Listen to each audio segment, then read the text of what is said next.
Freedom Queen, listening to the Freedom Queen podcast. I am feeling so blessed right now. I have the king of building movements on with me today. This man, I might get emotional, but is one of the biggest reasons why Freedom Queen exists to this day. It's why we just had our $1 million month, our hundreds of people at our conference in November.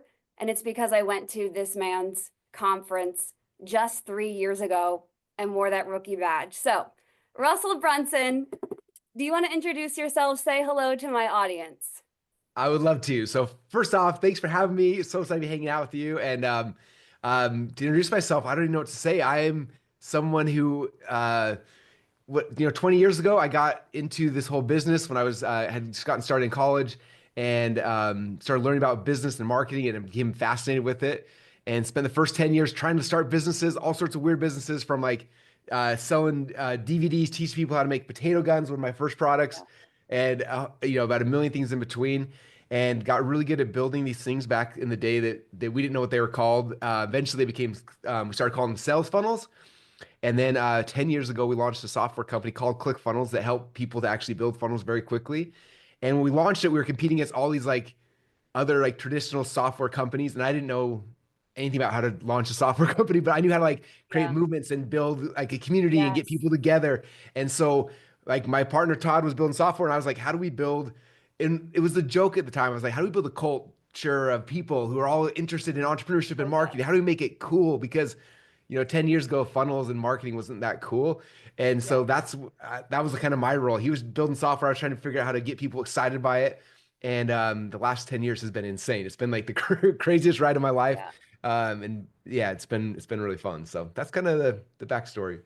I mean, that's what I really want my audience to learn from you is how you've built a movement. Not, I don't know if, everyone knows Russell Brunson, but not everyone knows this part of you where you are such a movement maker. Yeah, you sell software, but in my eyes, like I always say, Russell Brunson is chosen. Like you have this energy about you where you could get up on stage and sell socks and everyone would buy from you. Like the way that you've built movements, and we all know that movement makers dominate, like it's just bigger than any sort of software. It's bigger than just a coaching business like what I have. It's a movement. And so, for any of the Freedom Queen listeners that are watching or listening right now, what is that one thing that makes someone be a leader of a movement? Because not everyone has it.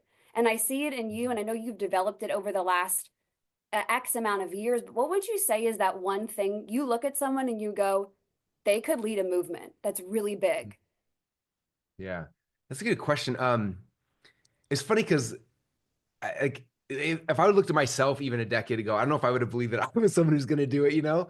But I think all selling, all like it's all like energy. It's movement energy, right? So people who have energy, like other people want to Yes. plug into that. One of my mentors, Jay Abraham, back in the day, he used to say that he said people are silently begging to be led. He said they're walking around with like a plug out of their umbilical cord, looking for somebody to plug it into.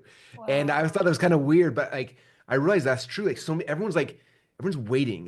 Dan Kennedy recently he said one of our events with him, he said that he said if you look at like any room, he said in any room there's like a third of the people that are like cool with status quo.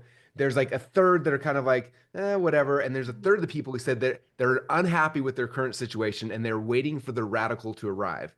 And we said that I was like, that's it. Like the radical shows up, and there's a third of people who just like this isn't right. I'm looking for something. I don't know what it is. As soon as that person's willing to step up, then they're like, that's the thing. Yes, I know this is not right. That makes sense. And then they'll plug in and they start following you. And so I think for a lot of it, it's like you have to have the energy. You have to be willing to put yourself out there. And also like, it's like people who become the leaders of movements, like they're opinionated, they've got beliefs, pro and con and stuff like that. And like those are the things like not that you got to be divisive. I'm not a big fan of people who are super divisive, but like Yeah. there's definitely like you've got to be opinionated and you've got to have kind of that thing. And that's what people are looking for. They're waiting for somebody to step up.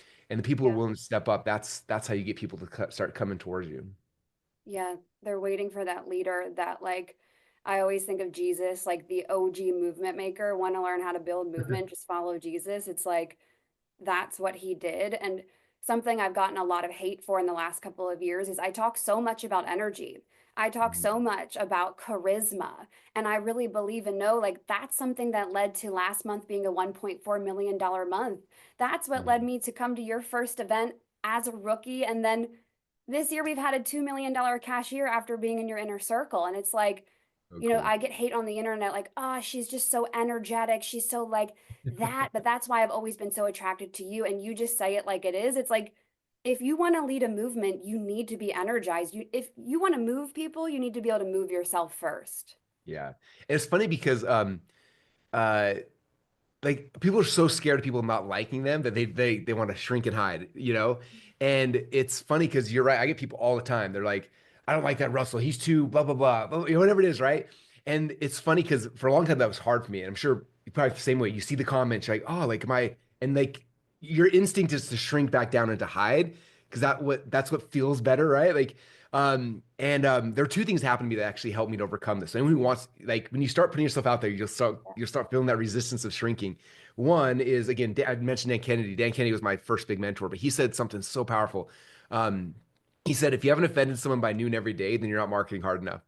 And so when he first said that, I was like, I gave you permission, like, oh, I'm going to offend people. So that was kind of the first thing. And the second thing, this goes back to what Oh, you talked about with Christ. Like, um, Christ said something in the New Testament is really powerful. He said that my sheep will hear my voice and they'll become one fold with one shepherd.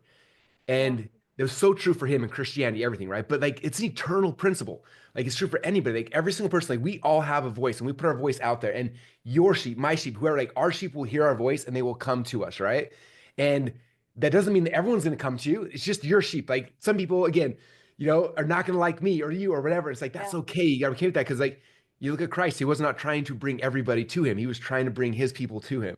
And those people came to him and other people didn't. They end up crucifying him, right? Like that's how bad it got. And the same thing yeah, all of us, it's like, all right, I'm just going to be me. I'm going to put my voice out there and I'm going to make a lot of people annoyed. Some people are going to like hate me, whatever. But these are my people and they're going to hear my voice. They're going to come to me. I get to serve them. And that's what this is all about is us being willing to put ourselves out there and like finding your people. And I'm such a big believer in like that every one of us is literally called from God to serve a group of people. And like, and that's kind of like, that's what business is. That's what entrepreneurship is like, all right, you got to go out there and there's a group of people that you are uniquely qualified to serve because of your successes, but also your failures, the pain, the like all the stuff you had to go through to become yeah, who you are. Like you're now qualified to help version of you 5 years ago, like going back and helping that person. And so it's like when you're willing to start sharing your voice, then like your people can hear that voice start coming to you. And it's like you now have the tools to serve them because you just went through this whole, this experience to become who you are. And now you can actually, you're qualified to serve that person. And so anyway, it kind of all ties together. wow. I mean, as you've gotten bigger, have you noticed that you've gotten more hate or more criticism? Because that's definitely something that I've noticed. And that's actually a big turning point in my business right now as I take it to eight figures cash, multi eight figures cash, is that's like the number one key turning point, Russell, right now for me. It's like that's the people pleasing, the willing to be unliked, because I bump up an income and then I get hate and I feel that shrinking. Yeah, So the as resistance. you, Oh, wow. yeah, Yeah, for sure. It's um how do you explain it? It's tough because um I did a podcast years ago. It's called the dark side of success I was not expecting, right? wow, I always thought that like when I was successful, people would be like, yeah, and like celebrate with me. And it's weird, especially the people you think would be the ones who would celebrate with you traditionally aren't, right? Because all of a sudden you're shifting, you're changing, everything's moving, and they're not, and like they don't. It's weird. Like people I thought were gonna be my biggest fans were like the ones who were like, yeah, even family members, stuff like that. We're just like, what? Like we always dreamed about this. Like I'm doing it. Like, why are we not celebrating together, right? And that's always the very hard emotional thing. I think, at least for me, definitely was. But it's also finding that okay, well, who are my people then that I can be around? That's why I built my inner circle. Like I want people that I can celebrate and they can celebrate me, and we can all be excited when I'm sharing stuff yeah. because the noise on the outside can be so loud and so hard sometimes if you're not willing to, if you don't have that network of people that are like your fans and your internal cheerleaders who like I have people right now like when it's tough like I don't talk about our big wins anymore because it's like people get annoyed by it. It's like but I I have love people yeah I'll call you then I'll just message you because I have people I do like I share with them and then like, they freak out and we all freak out. I'm like oh it feels so good to like to Yeah. talk about it but it's hard because yeah when you put yourself out there It's yeah, people just it makes them feel uncomfortable sometimes, which is hard. But then again, it's important though, because then you also inspire a group of people who wouldn't have otherwise, who would never have believed it, right? And then when you're sharing things like, oh my gosh, like if they can do it, I can do it. And like Yeah. that's such a powerful gift to give somebody too. Yeah, amen. And when that storm comes, it's amazing to see who rises with you. There've been so many people that have like, rise or rose up with me that I wasn't expecting, and then certain people Mm, you thought would come along fall away, but that's okay. I just trust and know that God has a plan so much bigger, and yeah, it's just amazing. So I want to go into this next piece here. We're already talking a lot about God, but I think a lot of people look at the funnel space, or people in my industry call it like the bro marketing space. And something I've always been vouching for you is I'm always like, but like Russell Brunson, he's got like God and movement and charisma. Like I know you see the funnels and you maybe like put your projections on whatever that is. A lot of like female coaches do. mm. I want to bring this part forward of you to my audience so that they can learn about you. How does God play a role into your marketing? As I've made more and more money, the reason I'm asking this is I've just really realized that it's all God. Like, I mean, down to like my day-to-day life, my launch plans, my sales, how I'm going to pitch from stage. Yeah, there's strategy, but so much of it is tied to God. And I'm curious how that plays for you, even when you're planning, say, FHL in February or your next launch. Yeah. One of my, I don't know if you know Allison Prince, if you're friends with her or not, but she said something one time to me so cool.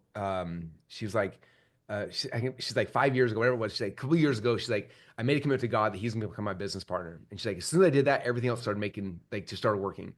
And I was like, what does that mean? She's like, it means I ask him questions, I listen. When he tells me to do something, I do it. If I don't, I don't.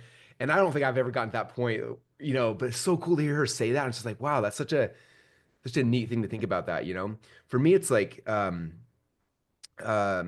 remember I don't know if you ever had a chance to meet Dave Woodward, my business partner who passed away a couple years ago, but we used to talk about this a lot. Like why did we create this? Why were we like?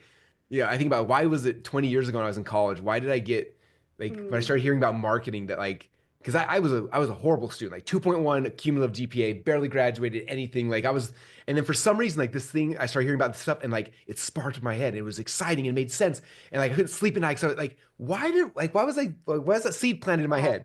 Like who like there's some purpose, right? And now and then 20 years later, it's like, oh, this thing has become this big thing, you know what I mean?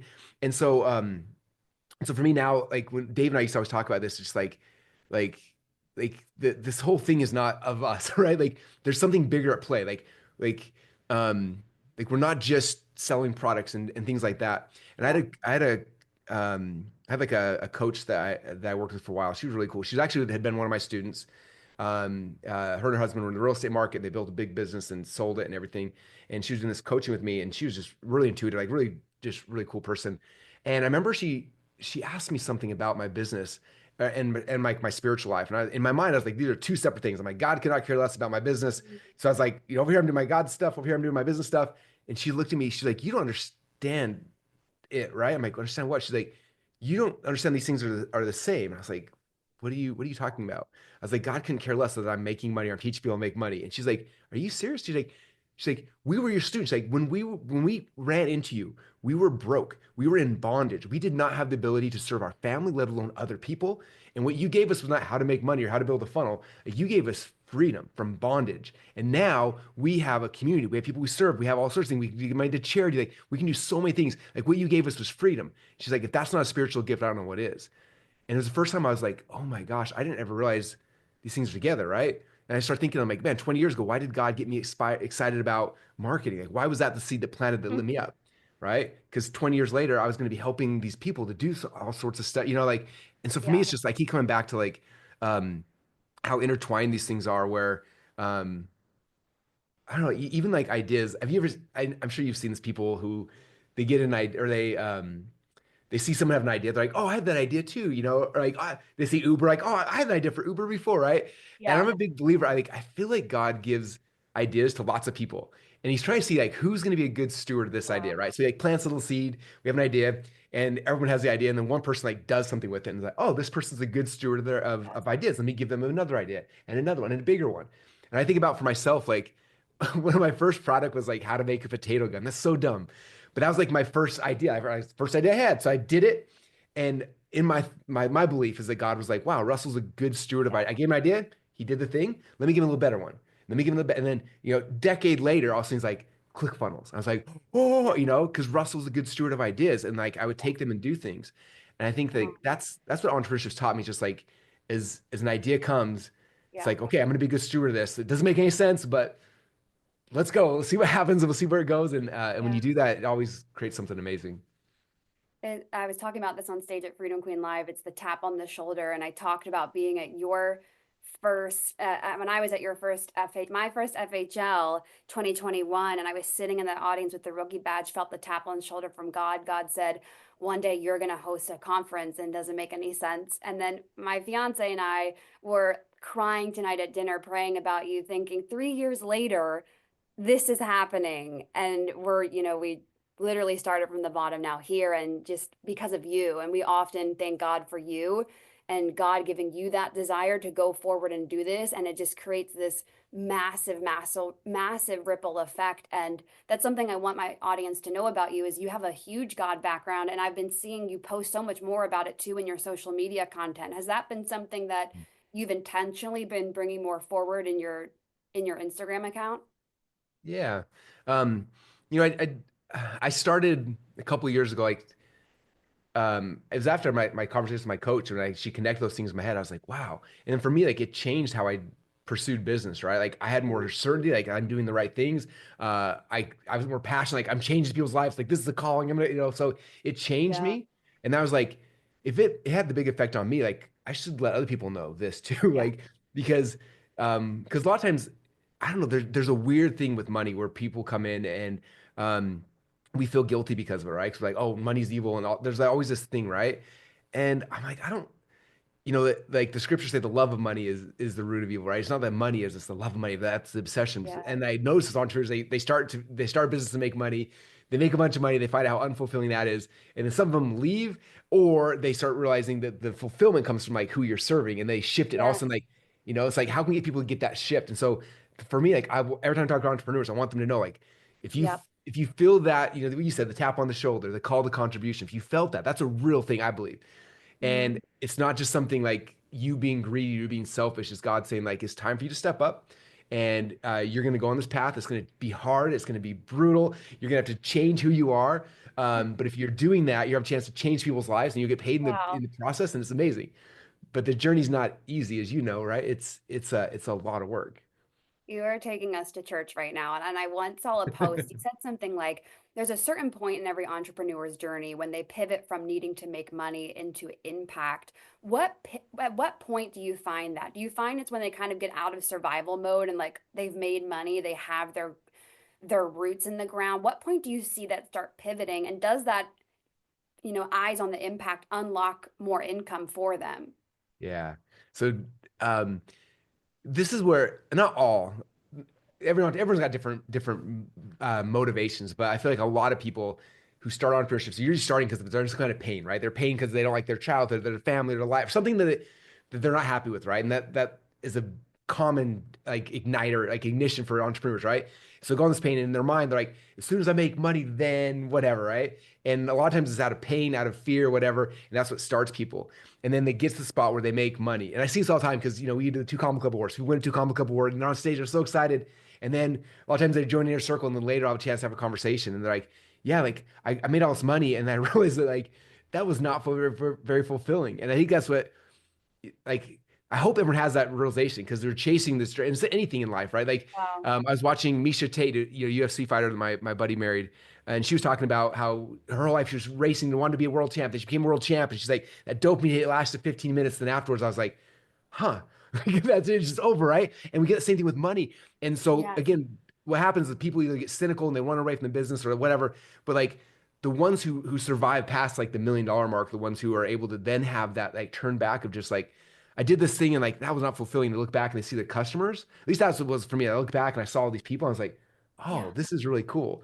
Like I thought about this. Again, I'm a wrestler. So like I used to love wrestling, get my hand raised, the best feeling in the world. Like I got my hand raised all the time, right?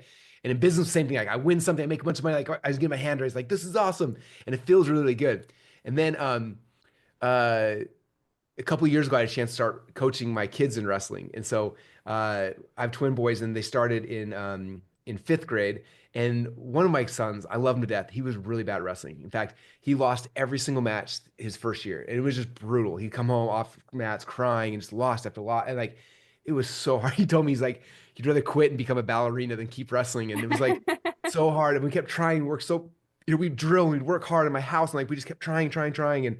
And the very last match of his first year, he has this match and he won. He wins. He wins the first, like, very last match of the year. And he gets up off the mat, he jumps around and he runs over, gives me a hug, he gets his hand raised. And like watching him get his hand raised was infinitely better than any time that I ever got my hand raised. It was Wow. like the greatest feeling ever. And for me, what happened was the same thing happened in entrepreneurship, right? Like if you come to my office, I've got all my two comic Club awards. I think I have more than anybody because anyway, so I got tons of comic Club awards.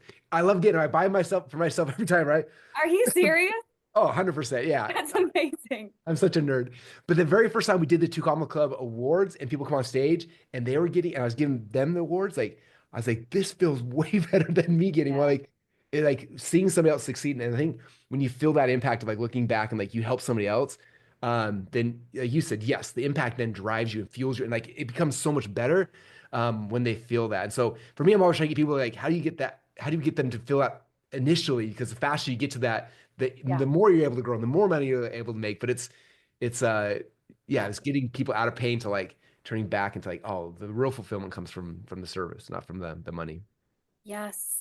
I realized that with doing the conference recently. I'm like, okay, cool, lifelong goal, multiple 100-person conference. It's amazing. The dopamine's hitting, you're watching everything. And then it's like, that was cool. But honestly, I think like the coaching sessions, moments like this, the one-to-one text from clients, that's like, I got this win bridge, or like, I'm happy today. It's like, that's actually what we're doing it for, because you finish that and now I'm like, okay, let's do something bigger. Let's go to a next milestone. And Yeah. speaking of conferences and things like that, I know that you have FHL coming up in Ooh. February, which we're stoked for. Like, if you're listening to this podcast now and you're coming, message me. We're going to do a Freedom Queen Funnel Hacker meetup. But also, if you Oh, don't have your cool. tickets yet, we'll be talking about that soon as well. Is this the last FHL? This is year 10, and it's been like the weirdest thing. Like it's like I love it and I need a break and I love Yeah. it. And it's but we've done 10 years. Wow. And so this is going to be, we'll call it the last dance. It's interesting because like the very first year we did, like we did, everyone was doing events, but they were different. And we did different. And FHL became a thing and it grew and it grew. And now a lot of people have modeled us. And I have an idea for something I want to do in the future that's different, but I can't do it inside of the context of Funnel Hacking Live. So this will be the last Funnel Hacking Live. I'm probably gonna take a break for a little bit, and then I have something in my sleeves for the future that will be awesome. I mean, anything you do is awesome. Like my fiance and I are like, Russell's winning all the time. Like again, you could be selling anything, and I'm like, let's go. But your conference, so I'm bringing so many people there, and a lot of people now are inspired because of you and your conferences. And I went on to do a conference. They want to host conferences in 2025. Yeah. And pitching from stage, I learned so much from you just from watching you pitch. I mean, it's like the best thing ever. It's the best show watching you sell. And you taught me so much. I have so many funny things to tell you about the feedback you gave me for Freedom Queen Live, because you were right 100% when Mhm. it comes to sales. But I'm curious, what was your best ever Funnel Hacking Live pitch that you were Ooh, like, we rocked that? And was there something about it that made that pitch just explode? for sure. So it would have been, it was our first year in Orlando, so 2017. So the FHL 4, I think. Wait, one, two, three. Yeah, FHL 4. Okay. Um, and we had like 3,500 people in the room. It was the first time we'd gone. First had like I think 600 our first event, then 1,200 and 1,300, and this was 3,500. And we had sold stuff every event, but we never had like an actual coaching program yet. There was like Okay. a thing, and we just opened two Comma Club awards. People seeing that, and so that's when we decided to do the coaching program. It's called Two Comma Club X, like how to get your two Comma Club. Like that was kind of the focus point of it. And that of all the Fun Hike Lives, that was the one that was the most memorable for me because we also We introduced our audience to Operation Underground Railroad, and we raised $1 million for them, which was insane. Like I didn't think that was even possible. And then a lot of really cool things. But then, yeah, we made the pitch, um, and uh, it was crazy because some people probably heard like the it was like 3 weeks earlier I spoke at Grant Cardone's 10X event, and we set a world record there in $3.2 million from stage. It was, and that was like crazy. And then 3 weeks later we're at Fun Hacking Live, and then we set our next record I've not yet beat, but we did the pitch, and we closed $12 million in sales from the event, which was like it was like the best prior Fun Hacking Live was like about 1 million. And so it went from a Wow. million to 12. And it was just like, it was insane. Like, I think part of it was because like it was the first time we actually had the coaching program Mhm. that matched the reward, right? Like everyone's trying to get to the Two Column Club, and this was a thing to Yeah. help. Like it was very, very specific. Um, we also had hired, I don't know if you know Barry Baumgartner and Blue. We hired Barry and Blue to help us facilitate events. They helped us kind of Oh, structure the event differently than we had in the past to help set up the sale better. cool. And it was just kind of a perfect storm of all those things hit. And yeah, that was the most insane for sure. My team actually just got on a call with Blue about having them do Freedom Queen Live next year. So that's crazy that you Oh, just said it. That was they're the yesterday. best in the world. They are the best in the world, 100%. And what about one of your worst pitches? What would you say, like one of your worst pitches of all time? And not like when you were starting in the beginning, like maybe more advanced, Russell. And was there something that you knew, like, oh, that was the moment I messed it up? Oh man, yep, good question. So I know exactly when it was.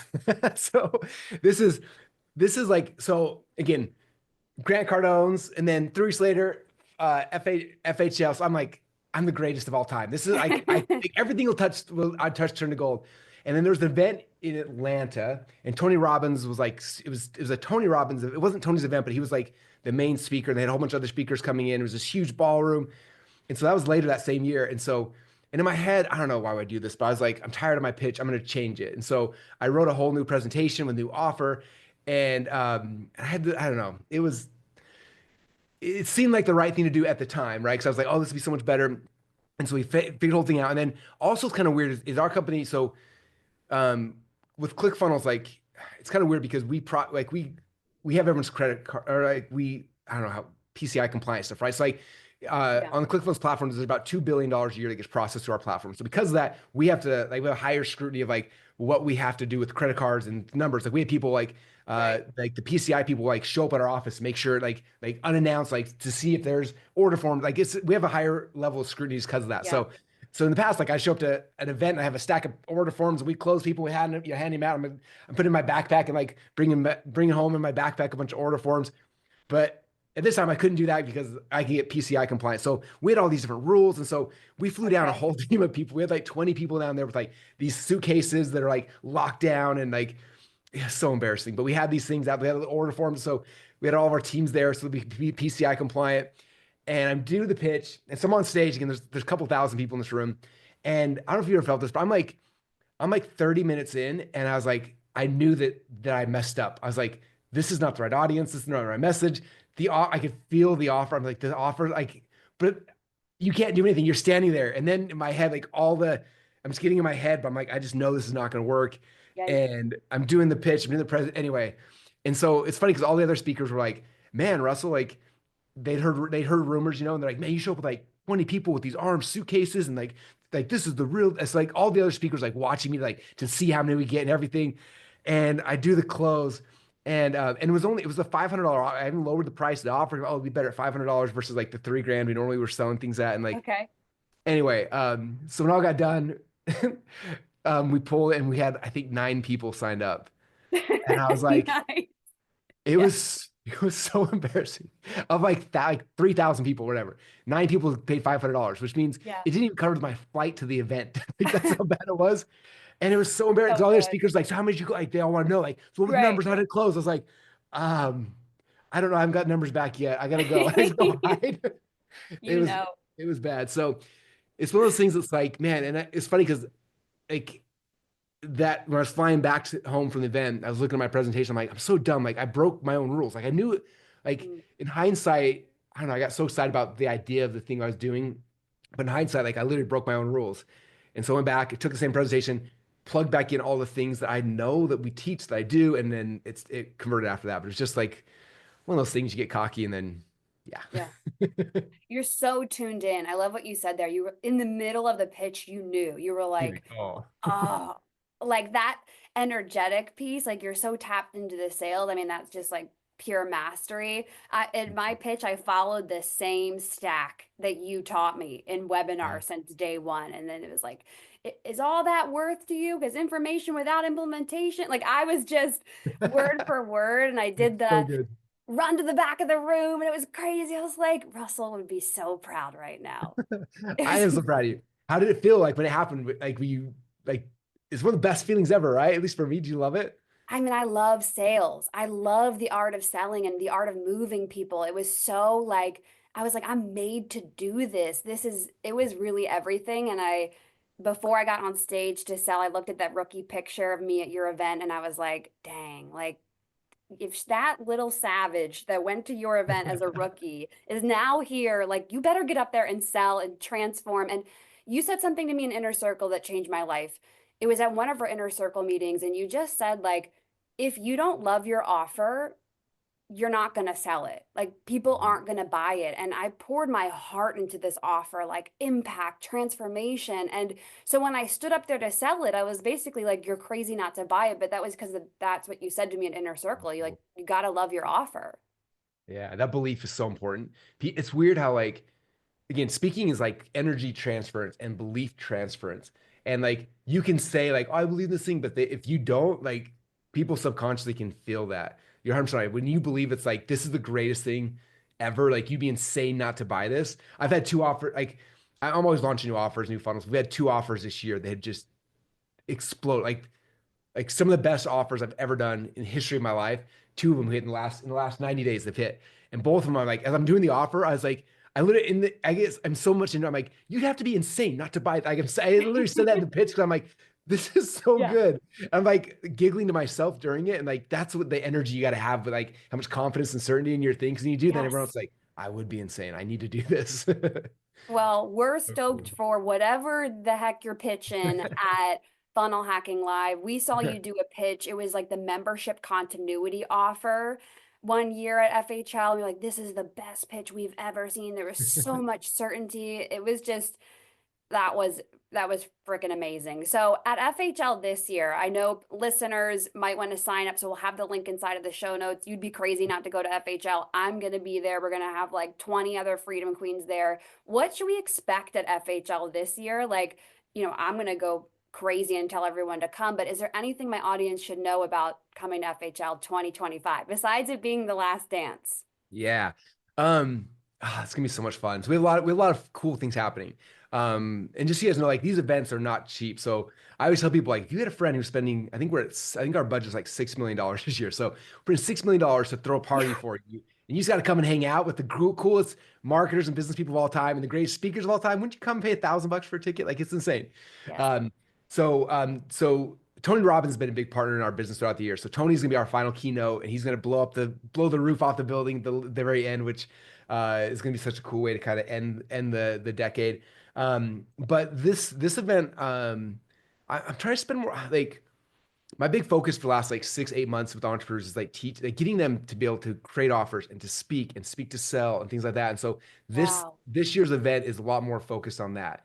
Sales, persuasion, offer creation, like just mastering that because like you said, that you mastered speaking and offers and boom, $1 million day. Like the more that we can like learn and master that. So definitely this event's heavily focused on offers and one-to-many speaking, which is gonna be really, really cool. And then what else can I share? What else can I share? We have a new something that we're launching on day one around offers that is going to if you're an advanced business owner, this is going to be something that you can click a couple buttons and your product starts selling for you. If you're a brand new beginner and you have nothing, you could literally launch a funnel in 2.5 minutes with all the greatest offers of all time. Like it's anyway, so that's Wow. a little tease what's happening on day number one. And then and then day number four, at the very end, I'm going to be walking people through the vision of what's next. That's what everyone's asking. Like, what FHL ends? What's next? Like, what's the vision? Where are we going? And I was like, oh, don't worry. I will cast a vision and we're going to spend some time doing that. And it's going to be beautiful. So it's going to be kind of a fun way to wrap the decade. wrap all the events together, and then kind of, send everyone out there to go and change the world. So it's gonna be great. Oh man, I mean, I know we're going to be buying whatever it is that you're selling. I'm like, this is the biggest launch of all time. Like this is FHL Last Dance, and just watching you sell, like you learn so much. At the last FHL we were at in Vegas in the studios, I was just taking notes. It was like a month before my first event. I learned so much just from watching you being in those rooms, not just watching for the what, but the how. And then did you say 6 million is the Oh, for budget? the, yeah. Yeah, that's just to put on the show and the event and the AV and the it's crazy. This is why we're stopping. It's getting too expensive. We try to outdo ourselves every time. It's like, Yeah. yeah, yeah, it's gonna be Well, amazing. you don't want to miss this. It is, I know, like there's just something about 2025. There's something about you, Russell, and there's something about this FHL event that I think it's going to rock the world and change everything for you, for everyone that's involved, and all of the lives that it impacts. So thank you for coming on to the Freedom Queen podcast. Oh, You've yeah. changed my life. You're an extraordinary leader and pioneer. And just thank you for being a part of this podcast today. Oh, thanks for having me and super proud of you. And, for me, watching someone like you who comes in and takes something and then runs with it and changes so many people's lives, like that's the greatest thing in the world for me. That's why I do it. I'm sure same for you. Like nothing better than watching your students have success. And so just really proud of you and excited for all your community that you're changing lives now. And anyway, you've earned it and you're doing a great job. So I appreciate you. Yay. Thank you so much. This is just the beginning. Awesome.